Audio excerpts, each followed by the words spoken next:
welcome to Scrappin with Sheri. Now, I told you when we did page 37 the other day that we would do page 38 as our facing page to go along with this. So let me just show you page 37 as a reminder. Now, I didn't have another one of these backgrounds because I've already used it. So I pulled something that still had the same color, still from the Secret Box collection. This has a lot more of the teal in it, and I'm going to cover up a good bit of that because it matches bits and pieces of the sky, but not everything. And I could flip it to put that teal at the top, and I'm still debating that. We'll just see when we get the pictures laid out. But I have pulled this as my background paper. Now, this page, this sketch is not actually going to match that exactly. And there's a long title embellishment block here. I have a different plan for that. There's an embellishment here, and then they've got 3 pictures on the page. Now, I'm just going to leave this laying here for a second because I know that I want to pull in some of this leftover orangey brown color. And I have a thought in mind for that. But let me show you what pictures I'm working with. I have the brochure from Canyonlands, and there are brochure pockets. So this is going to be added on top of my page protector. But I'm going to add it right down here at the very bottom of this page. That's my plan anyway. So there's not a border going all the way across here. And I am going to cut this off and angle it here so that I can make that part true and leave this showing. Now, the pictures I've got do not lend themselves well to this particular layout.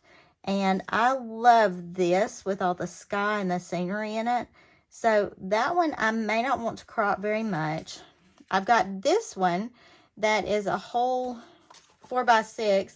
I like the height on that, which kind of works for this because this is a 4.5x6 mat here. But instead of doing all this border here, I have this great Canyonlands National Park embellishment that came out of my package. So I do like that, and I definitely want to use that. Now, I can't decide if I like it overlapping my picture here or not. So I think I may just cut down the edge of my picture just so that picture is going to butt up against that. Now, in doing all of this, we're carrying our color scheme across except for this brown right here that we used for the boots. And I also have this little picture that we may try to fit in somewhere, but I'm not convinced it has to go. It's just against my grain to use only 2 pictures on the page. So let's start working on this and see where we get. And I'm keeping in mind that I might want a little boot print somewhere. So I'm going to cut this piece down first because I know I want it to fashion kind of matte here. It won't be a full matte, and that's okay. I don't necessarily need a full matte because the brochure will be in a brochure pocket on top of that. The brochure pockets initially came out in some of the specialty items, secret boxes maybe, but we have a variety pack of them now, and I think it's $9.50, but it's 2 different sizes of brochure pockets. These work very similarly to the peekaboo pockets in some respects because there's adhesive already on the back of these. They're ready to stick, but this is open here, so my brochure will slip right in there. And if I put that on top of my page protector, then if we want to look at that brochure, all we've got to do is pull that out. So that's going to go along the bottom of my page. I'm just going to set it aside for a minute. This was a scrap I had left over from the facing page, and I'm just cutting this in half because what I want to do is use it to make this nice little box right here to go around my brochure. Now, I'm only going to make a 2-sided box because my brochure is going to fit right up against the bottom of that page once I get that protector on. So I'm debating on if I need to go ahead and stick it or if I need to just figure out where to put it. And I think I'm just going to figure out where it needs to go. And I'm thinking right there is a good spot. I just want a little of that brown showing, not a ton. But I don't want it to go all the way across my page. So I'm gonna, yeah, y'all are seeing my thought process in action, as scattered as it may be sometimes. I'm gonna cut this off so that we're gonna angle it about right here. We're gonna miter that corner a little bit. And I'm just gonna make myself a little dot. And then we're gonna miter that, again, using our great little 12-inch trimmer.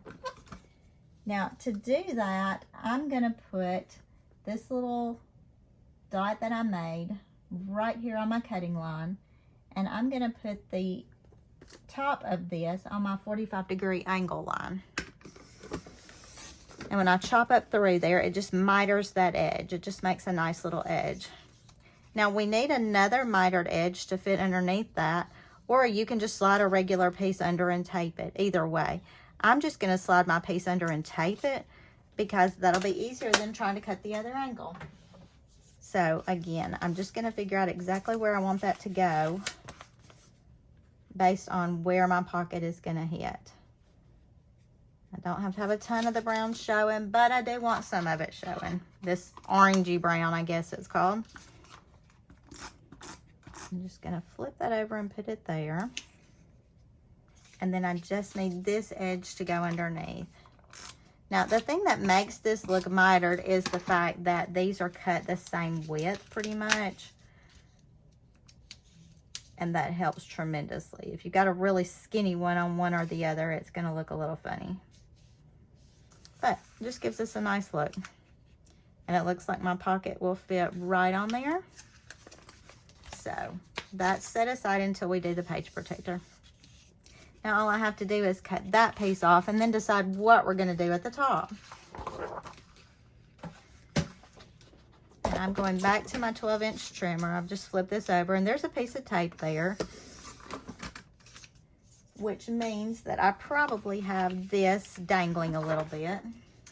And I can just add another pop of tape to that and it's ready to stick. Again, this particular page layout could be really quick, or it could be very time consuming depending on what you choose to do for all of this stuff. Now, I told you I want my Canyonlands up here. I don't want it on my photo, so I'm going to use my personal trimmer, trim off an edge of that, and pull that over to preserve my white space. You know how I like the white borders on these. I've gotten a lot of comments from people saying, you never thought about doing your white borders that way. And one of my personal customers, my in-person customers, told me the other day, I never heard of doing that before. She said, that was so exciting to figure that out. And then I'm going to trim the white off of this side just a little bit to even that up. You know, the developers aren't scrapbookers. They don't do everything perfectly. So you may find that some of these white edges are not exactly right. Some of the pictures are not cut exactly square. That's just life. You just have to deal with it. All right, I'm going to go up with that. Then we've got this picture I loved because I just think the scenery there is beautiful. And I hate to think about cutting any of it down. Oh, that's just a tough one because it's so beautiful. But it also just kills me to have two pictures on this page. Let me cut this one down and see if I can make this work in my brain. Now, this particular part of the trip, I have a lot of pictures for, and I've already weeded through a lot. Some of them I had developed horizontally and vertically because I just wasn't sure the way I was going to use them. But I saw something where someone said the other day, hey, I've just started printing my pictures on my Epson and printing them the size and the orientation I want. Those pictures are not cheap to print on the Epson printer, but if you're throwing a lot of pictures away, it might be worthwhile to try that. My problem is I don't develop the pictures just as I need them. I develop them ahead of time. Someone also asked me the other day how I go about figuring out my album projects. Do I figure out the pages first? Do I figure out the pictures first? How do I determine what I'm doing when and all of that? If you've watched much of my stuff, you'll see me do a good many pre-made pages. And that's just because we get a paper pack, I really like it, or I know that we've got a family event or something coming up where I'll use those pages. I don't just pick a paper pack and randomly make pages unless I know that it's something I'm likely to use. Now, occasionally I make pages and I don't use them. And those I turn around and sell to my customers or put them aside to use at a later date. A lot of different things you can do with them. If you've got friends you scrapbook with, you could always give them some of your leftovers. But I do really like to make pre-made pages. With my Christmas album, I made every Christmas idea I could find because I thought they were beautiful. I liked the papers, and I knew I would have lots of Christmas pictures. Y'all, I just can't do it. I just can't cover up that scenery picture. So we're going with 2. I know it's killing y'all, it's killing me, but I guess I can feel better about the fact that there's going to be a nice brochure there. And maybe we can add this picture here once we've figured out where the brochure is going. Now, I do want to add some of that darker brown. And I'm not necessarily going to get a boot print in there, but I do want to add this darker brown up there behind the Canyonlands just to make it pop a little bit more. So I'm going to add a little tape to that. And then I'll use my 12-inch trimmer to cut this down a little bit. And then we'll see where we are. We're almost there. A lot of my pages I do ahead of time, and then I put the pictures on them once I get them. These pages, because I'm looking at the sketches, I look at the sketch, then I pull out my pictures, I pull out my papers, and I make these match exactly. But that's not how a lot of my album projects work. Now, it took me a long time to decide that I could make pages in advance and be okay with it because I thought everything had to be matchy-matchy. Well, you know, I've discovered it's okay if everything is not matchy-matchy. If I love the pictures, I love the layout, I love the memories, then it's okay if it all doesn't match exactly. If I look at it and it gives me joy, I'm happy with it. I still have a lot of customers who will not pre-make pages because they just don't know what colors they're going to need. And it's okay. Kind of center the spacing up between the top and bottom. Now, if you're going with borders here, I would still kind of do the same. I would center your photo up between that top border and that bottom area. What if we just add that right in there? I think we can do that, chop this photo off on the edge and be okay with that. I don't think it'll bother me that there's no white edge on that picture. I did show you how to miter the corners there, so if you don't have anything to add to this extra side, at least you'll still know how to miter the corners for it. Let me cut this picture off and we'll see how it looks. I'm also having a hard time visually because these lines on here are not straight at all and it's playing tricks on my eyes. It makes me feel like things are very uneven when I don't really think they are. Okay, so we've got all that done. The last thing is going to be to add my brochure pocket on top of my page protector. Now, if you're paying attention, you've already realized this brochure pocket is 12 inches wide. It's a lot wider than my brochure. And I don't want all that extra brochure space there. I don't want my brochure sliding around in it. So what I'm going to do is flip this over. And I'm holding here to keep that excess part of that pocket tucked underneath. I'm just going to flip it and stick it on the back of itself. Now, I say how easy that is, but, you know, it's a lot easier said than done. Now, when I do that, that is going to give me an area of the brochure pocket that's not sticky. So I will have to stick my tape onto this. It's okay to do that because it's going to be behind the brochure anyway. Now, obviously, I'm going to flip that brochure around so that the pretty Canyonland words and all those pretty mountains are showing. But this will go on top of that page protector in just a few minutes. Now, if I felt like I needed something here, there were some really pretty embellishments in the secret box. So let me see what I've got left of those.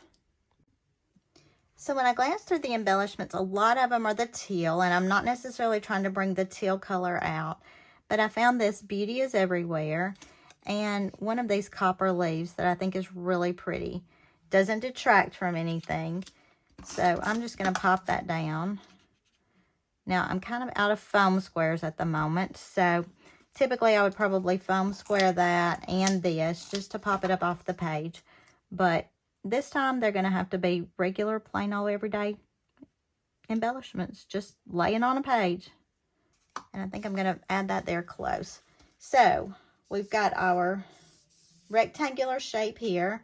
We got a photo here. I did a longer photo here. We've got an embellishment over here. We added a photo down here. And then we did a border shape here at the top. So we copied that pretty closely. That's page 38. But let's see how it looks across from page 37. The only element that I did not pick up to go across was the boot print. And I'm okay with that because we're not really in these pictures. This shows us actually doing the hiking. But I did bring a trace of that brown here to matte. So all of our colors across the board look really good together. This will be on top of the page protector. And I know it's kind of hard to visualize when you got all this excess junk sticking out here. But that's kind of what our final page is going to look like. I could just lay that brochure there, and then you can see that. So there's our final 2-page spread using page 37 and 38. Here is page 38, ready to go. Hope you enjoyed that, and I look forward to seeing you next time as we keep on keeping on in this sketchbook, unless a new idea just jumps into my head. Until then, happy scrapping.